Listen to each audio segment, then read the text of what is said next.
Well, good afternoon, ladies and gentlemen. I am so excited to introduce today's speaker.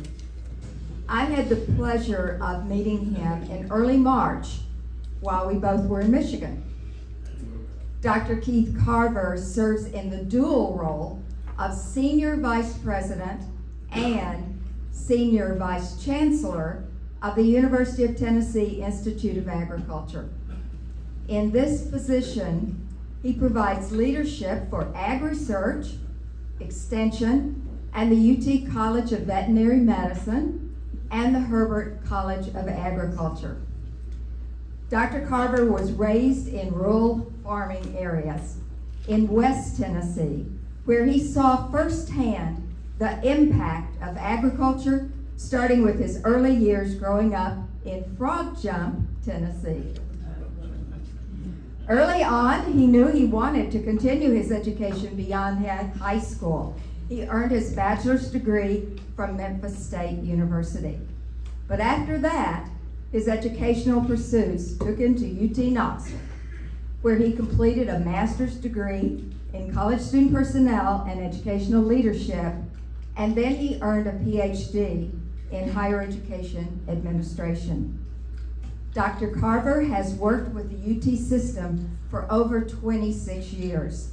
And most recently, you may recall, he served as Chancellor of UT Martin. And prior to that, he served for several years as the Executive Assistant to the UT President during that time. Additionally, Dr. Carver held leadership positions on the UT campuses in Knoxville, Martin, and Memphis.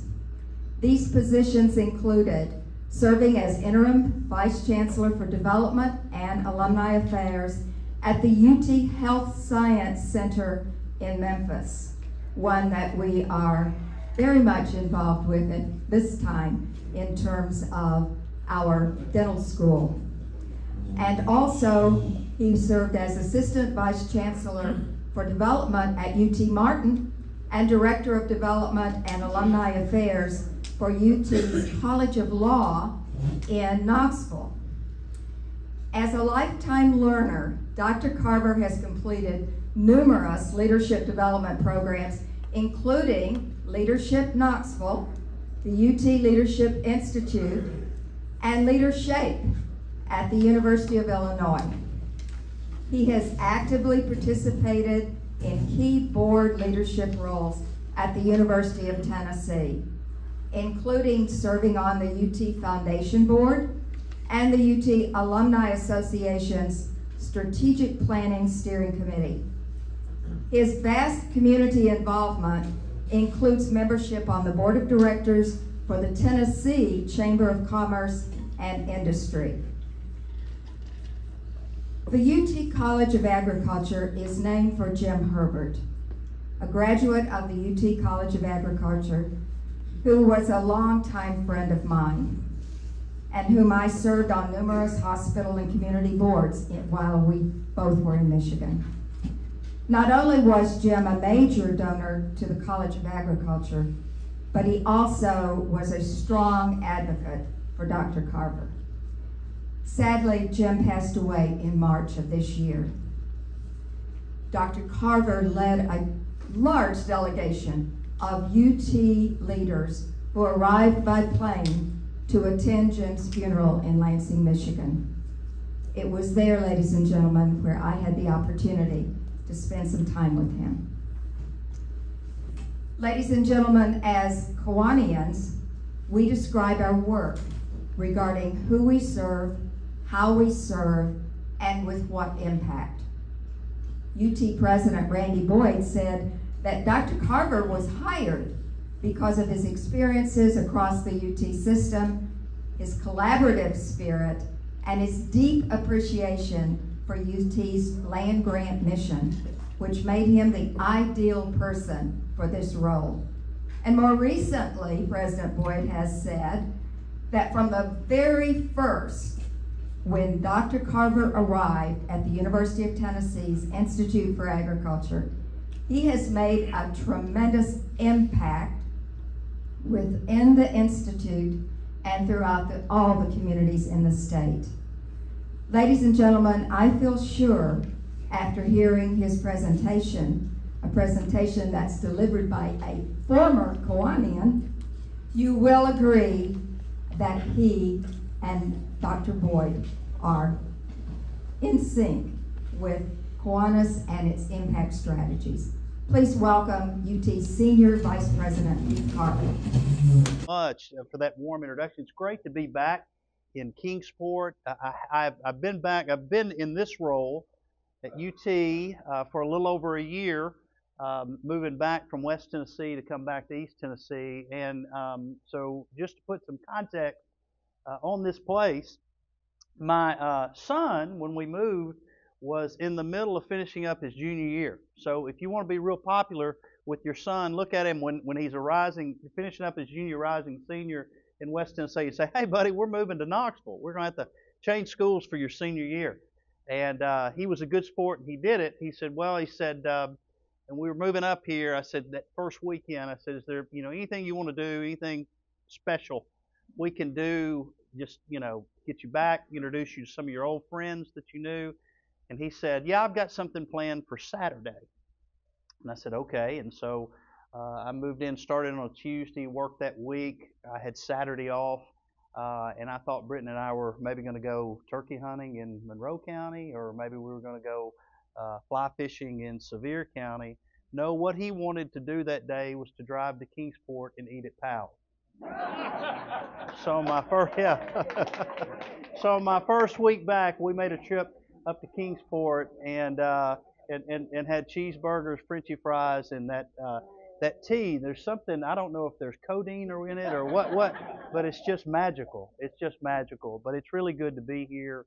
I tell you, I've got to just give some thanks to some people. David Hawk is here, guys, and Representative Hawk, obviously out of Greene County in Greenville, was telling me that he comes up and visits with you often because your club meets on Friday, a good Kiwanian, but he is such a good friend to higher education, University of Tennessee, and agriculture, and I'm glad that he's here as a semi-permanent Kiwanian, but certainly visiting. Yes, absolutely. So appreciate being here, but also I was thrilled. It was really good to see Doug, but really also good to see former Commissioner of Agriculture Ken Gibbons is here, and he's here as a guest. And so when you're talking about agriculture, like I'm going to do today, it's almost like now I feel like I'm one of those student teacher candidates, and the principal has just walked in to watch my lecture. So I'm grateful for that. Also, do we have any ETSU grads in here? East Tennessee State, great. I just want to tell you what a great university you have here, and what a blessing to have it. In Johnson City, in the Tri-Cities area. Your president, Brian Nolan, is an old dear friend of mine, and I'm so proud of the job he's doing. And I know you all are proud of him too. And but I'm glad he's here, and I am really glad he couldn't come today because he would have asked questions that would not have been about agriculture at all, but maybe to stump me would have been about physics or something like that. But you've got a great guy in Brian and his family. I feel a little bit like, though, when Mary asked me to come, she talked about how I sort of worked in the chief of staff role for former President Joe DiPietro several years ago. And right after he started in January of 2011, he was getting speaking invitations to go everywhere. And he couldn't do it. He had been in this role. He'd been the chancellor for the Institute of Agriculture. He'd gone to the presidency, and he just couldn't be at all the speaking events that he had to do. And so I had come in and was working with him. So he's like, Keith, I want to be at all these places, but I can't. He said, so here's what I'm going to do. We're going to divide these up, and I'm going to go do some of these talks across the state, and the ones I can't get to, I'm going to send you to do. And so it was a group over in Brownsville, Tennessee, Haywood County. It was their chamber. It was early on in his tenure, so it's probably February, March that year. It was cold, and I remember I called and said, John, this is Keith Carver from Dr. DiPietro's office. Dr. DiPietro sincerely regrets that he can't be there today on that date, but has offered me to come and deliver sort of a State of the University address to all the fine folks in Haywood County and the surrounding chambers. And he said, well, that would be fine. You just come on. So I went, and boy, I really worked for about a week or two to get that speech just right. And I went and gave the speech. We had a fine dinner, and I drove back to Knoxville. About a week later, I got a letter from the event organizer, and it said, Dear Keith, thank you for being speaker, keynote, at our annual Haywood County Chamber dinner. We appreciate your participation. Our dinner's date for next year is February 14th, 2012. We would like your help in finding a real speaker for our event.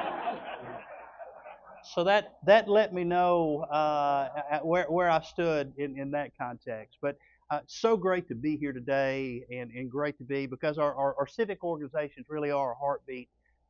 If you want to make a difference in education, if you want to make a difference in public safety, if you want to have great events and festivals downtown, it all starts with volunteers. You all are here as volunteers, and I'm really grateful for that. Well, I want to talk to you just a little bit about the volunteer state. The Institute of Agriculture, we are actually a part of the Tri-Cities. We're part of every county, and we're going to talk today just briefly about some of the things that we're doing across the state, and maybe let you know a little bit, a few tidbits that you perhaps didn't know about. I think we are. All right. So basically, it's really simple. So many times when you think about agriculture, you think about sows, cows, and plows, right? Well, really, we're about human and animal welfare, and we really want to provide real life solutions to Tennesseans. And we know if we're making a difference in the lives of Tennesseans in all 95 counties in 3 grand divisions, it's going to impact the world around us. And so it's really simple. Everywhere you look, UT, real life solution. So the UT system is divided into these parts. About 60,000 employees. I'm sorry, 16,000 employees and around 60,000 students, spread all throughout the states with campuses in Chattanooga, Martin, Knoxville, the Health Science Center, our Lewis in UT Southern, and then 2 statewide institutes with the Institute of Agriculture and the Institute of Public Service. Many of you know in Tullahoma there's a Space Institute that's now a part of UT Knoxville's engineering program. So it's not a system-wide thing. All right, so our statewide Institute of Agriculture. So UT Extension is in all 95 counties. And so when you think about wanting to be a front porch for the university, a front porch for extension, for research, for education, whatever you might need, we've got UT Extension. And folks, these are offices, and I'm sure all of you know your great extension staff right here in Kingsport. But basically, this is a place, a part of the land grant missions, where you can go for solutions. You can call for solutions, whether it's issues with your yard or with your livestock, or if you want your child to know the basics of financial literacy. If you're a first-time home buyer and you need some help on how to buy a house, you can go there. Family and Consumer Sciences, working with newborns. It is a one-stop shop for community needs. And if you're not familiar with your extension program, I tell you, I think it'd be great to invite your extension agent here to come talk with you about the wonderful things that are happening in Kingsport. And it's just absolutely amazing. There are also specialists. So if you've got a pond and you want to put fish in it, or you want to keep it from turning each year, you can call and they can come work with you, a fisheries specialist. We have specialists located all throughout the state that can help you, and so Extension's fantastic. Here today, we've got our Extension Dean, Justin Reinhardt. Dr. Reinhardt's here, and if he is now, and his specialty is animal reproduction. So if you have any animal repro questions, please see Dr. Reinhardt right after. but he can also talk about a wide variety of things, and we're thrilled to have Dr. Reinhardt on our team. We also have ag research centers, and we've got 10 of these across the state. And when we talk about Tennessee ag research, a lot of times when you think about research, you think about patents and trademarks, and certainly we're into all that. But our research in agriculture really goes back to how can we feed more people? How can we keep our food safe? You know, during COVID, there was a lot of thought about food safety, food distribution, food supply. We're concerned with that too. And so we do a lot of work with row crops and fruits and vegetables. We also do a lot of work to keep animals healthy too. And just right down in Greenville, we've got a fantastic ag research center there that deals with everything from row crops to cattle. And so we're really proud of those. But that's not research that goes on a shelf or gets it does get published somewhere. But that research, because of our charter and because of the way we work with state, it goes right back to farmers. It goes right back to households. It goes right back to food suppliers and food producers. And we're proud of that because we want to feed Tennessee. We want to keep our animals healthy. We've also got 2 colleges right there in Knoxville. We've got the Herbert College of Agriculture, which is everything from undergraduate degrees in agriculture all through PhDs in animal science. And so it's growing. This fall, we think we're going to have the largest class of freshmen studying agriculture ever in the history of the University of Tennessee, and we're really excited about that. Enrollment has grown 8% in our ag majors over each of the last 2 years, and so really excited about that. We've also got a veterinary medicine, and the only public college of veterinary medicine in the state of Tennessee. I'll talk a little bit more about that later. We've also got the state's botanical garden. We've got one in West Tennessee, one in Middle Tennessee, and on the UT campus. And at these gardens, we have over 100,000 visitors a year. And so if you get time, please go check out. And the legislature about 10 years ago made these the official state botanical gardens of the state, and we're really proud of that. But how many of you have been to a 4-H camp? All right, it's great. A lot of hands raised. I think that was the same. So is it a? I think that was the same group that raised their hands for the ETSU comment too. So are you guys just joiners? You know, I like it. I like it. 4 great, fantastic 4-H, and a lot of people think about 4-H just being our summer camps, and we have a huge summer camp programs. But these 4-H centers are really the genesis of 4-H activities in every county all over the state all year long. And we'll talk a little bit more about 4-H and its impact just a little later. Herbert College of Agriculture, just a snapshot. I talked about the number of students we have that are coming through, a huge class of freshmen this year. Folks, ag degrees are hot right now. And when I talk to you about agriculture, I want you to leave here today thinking about food science, soil science, plant science, animal science, ag economics, ag business, ag education. Those are the type of students that we're attracting and that we're educating. And so if you're interested in food, if you're interested in where it comes from, if you're interested in ice machines, whatever you might be interested in, if it's about life and making health and life and human welfare better, we want to study it, so we want to be a part of it. We put 439 students out that graduated. Folks, you need to know the last 2 years, when we look at where our undergraduates, 6 months later, when we poll them, when we ask them questions, 97% of our students that graduated the last over 2 years are employed or either gone to grad school when they leave. And so we're excited that these students are getting jobs. There's great jobs out there in agriculture. Commissioner Givens would tell you, as some of you know, ag is the largest industry in the state, an $89 billion annual economic impact in Tennessee. And because of that, there's lots of jobs, and we're thrilled about that. UT Ag Research, over 700 faculty and students were involved in it, and $104 million in competitive research grants last year.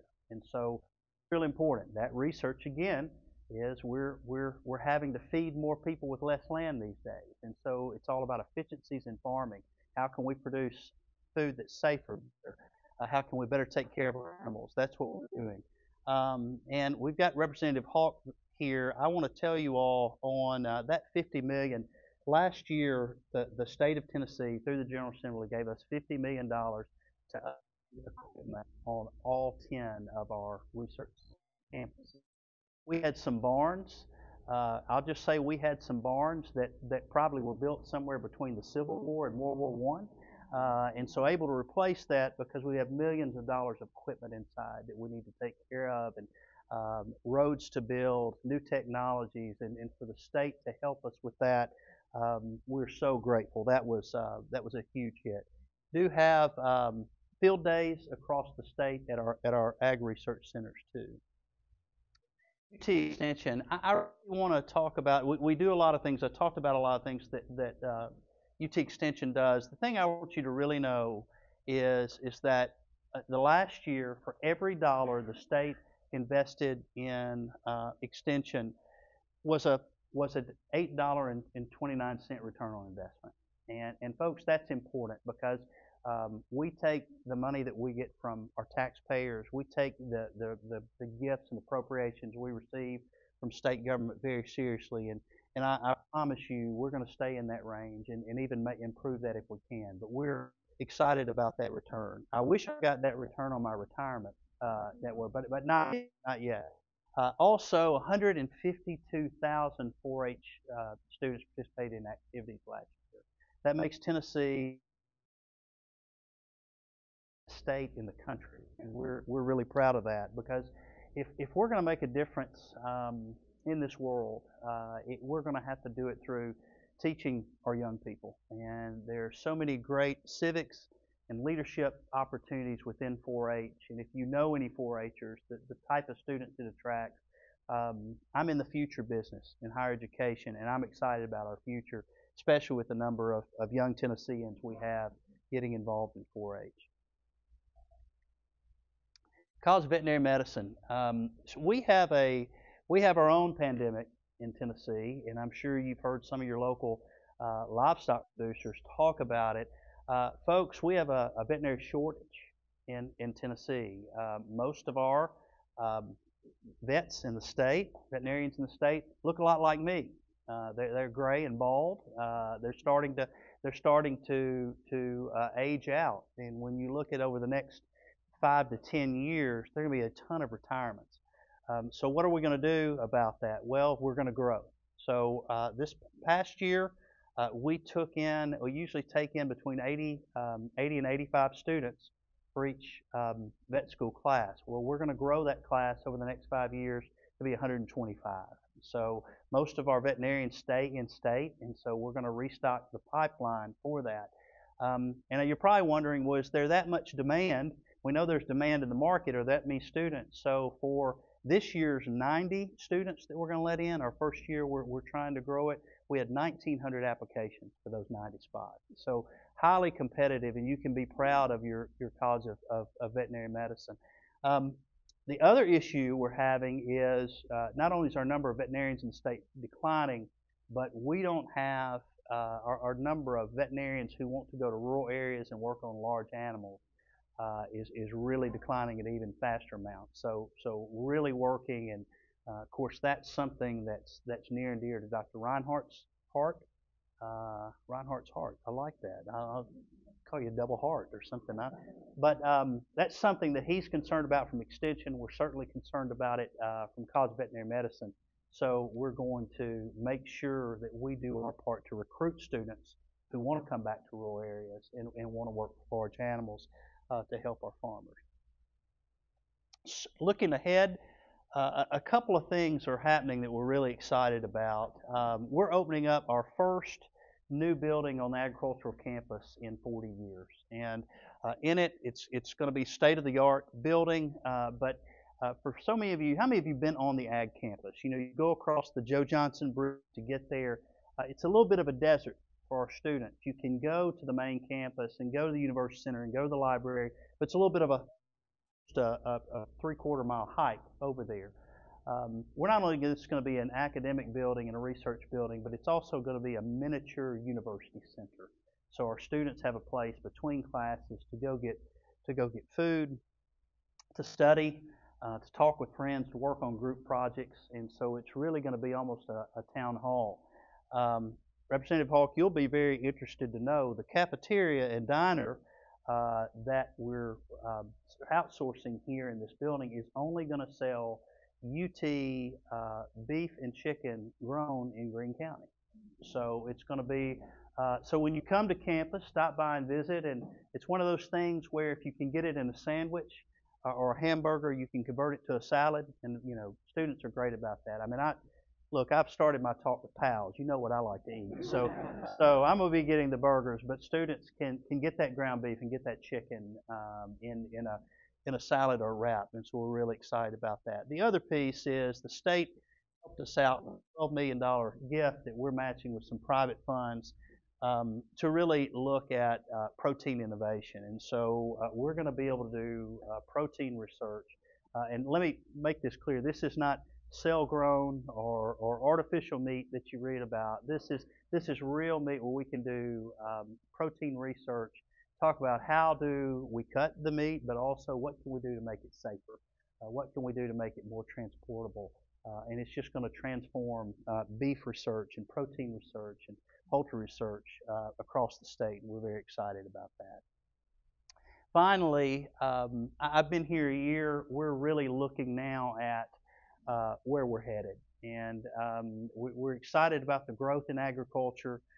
We're excited about the impact that we're helping make across the state, but we need to talk about where we're going to be in the next 5 years. So we've kicked off a process where we're going across the state, engaging Tennessee Farm Bureau, engaging our alums, engaging local and regional farmers, engaging our alumni to talk about where we need to go. And we're doing some hard looks internally to say, we've only got finite resources. Where do we place our resources to help agriculture grow in Tennessee over the next 5 years? You can't be everything for everybody.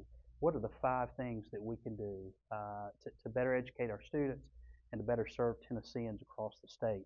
Dr. Hannah Wright is here with me today. She is our Director of Stakeholder Engagement, and she's leading that activity, and we're really excited about the work that's to come. Folks, that is a state of what's happening at the University of Tennessee in agriculture. We're proud to be in the Tri-Cities. We're proud to be in all 95 counties, but I just want you to know, if you have a question or need anything, you certainly can reach out and contact me, or you can contact Dr. Reinhardt or Dr. Wright. But all you really have to do is just call your local extension office, and it is your hotline, and it is your entry point to anything you'd want to know about the University of Tennessee, and we're proud to be here. So thank you all for inviting me for fantastic. Where's that barbecue from? Food City. All right. Value every day. Food City. I like it. Great barbecue. They need to change their tagline. That was fantastic. Thank you for inviting me to be. I would be happy to answer any questions that you might have. All right. Yes. Are any of you familiar with World Cup soccer? Okay. World Cup soccer.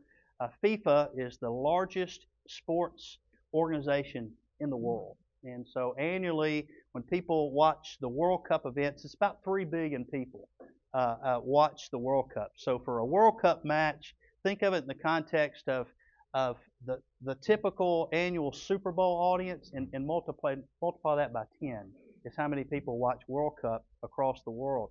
So in 2026, World Cup comes to North America, and there are going to be 16 stadiums in the United States, in Canada, and in Mexico. The bulk of those, 13 of those, being in the United States. Our turf grass program at the University of Tennessee has been given the grant. We are going to develop every field that these athletes are playing on. So if you're playing, you have to use the same turf. So if you're playing indoors in Atlanta, Georgia, it's got to be the same turf, same natural grass that they're going to play on in Vancouver, Canada, or Seattle, or down in Mexico City. So we received a $2.5 million gift from FIFA to develop. Basically, it looks like the most fancy greenhouse you've ever seen in Knoxville, Tennessee. But inside, they've got plots simulating the conditions in those cities, and we're growing the exact same turf in all those areas. So we'll be doing those 16 fields. Beyond that, each stadium has to have 4 practice fields nearby. So we're developing all those fields. It's going really well. We just had the FIFA group that came over from Switzerland. If you think I talk funny, you should hear them. But it was fantastic. Had about 300 of the top turfgrass minds in the country coming to East Tennessee to learn from our scientists, and I'm proud of that, guys, because every time when those 3 billion people watch those matches in 2026, they're going to see the University of Tennessee signage all over those stadiums and all over those commercials. And those are our folks. Those are our people, your people and my people that are working on that. So we're extremely excited about that. So great question. Thank you. The Biofuels Initiative, it's still going. It's over in Vonore. A big facility was developed. Obviously, when you talk about switchgrass and biofuels, it got some momentum, and there was a while that a lot of our fleet trucks across the university were utilizing it. Did not have nationally. I think it came along at some sea change nationally, and it did not catch on like I think folks had hoped. But still doing it. Now I'll tell you what's interesting is at the plant there in Vonore, they've been able to make a variety of other products with it that I don't think when they were initially talking fuels. So as a result, there has been launched a new, just for example, I talked about our new cafeteria that's going to have all the UT beef and UT protein. There's also all the trays there, all the containers that are to go are being made from material at that plant, and there's a patent on it, and it's all completely biodegradable. So from utensils, so you'll be able to take those used containers away from the dining hall, and this is a new product. Even though it's going to have food inside it, after it's done, it can be cleaned and recycled. So a lot of different byproducts coming off the work of that biofuels initiative. I'll tell you the biggest part, we get a lot of ETSU students at the College of Veterinary Medicine. And so we're working with the schools for all of our master's and our master's degree programs and our PhD programs in our vet school. We work. Now, in terms of youth leadership, most of these campuses have a collegiate 4-H or a collegiate FFA. Those groups are united and work together. Through extension, we have a collaborative relationship with our other land grant in the state, Tennessee State University. And so in, Justin, is 71 counties? How many do we? 60 so far. In 60 counties across the state, we have a UT extension agent and a TSU extension agent. We can double up coverage there in one office. So we've got a great relationship. With the other ag programs in our undergraduate, while these programs also are in somewhat of competition for students, we've got about 6 ag programs in the state. Also, within those ag programs, there's some real unique programs, and if a student is wanting a certain experience, we all do work together to try to make sure they're placed somewhere else. So, but it's exciting. But when you look at the vet school and the PhD programs, I'd be hard pressed to say that there weren't multiple students from all our state universities there. So very exciting. Yeah. Oh, absolutely. And the question is the aging farmer, and each year when the American Farm Association does their survey, that age of the average farmer just creeps up. And when you talk about land loss in Tennessee, in the time that we've come together and had great Food City barbecue and leave, we'll have lost about 8.6 acres of farmland in Tennessee.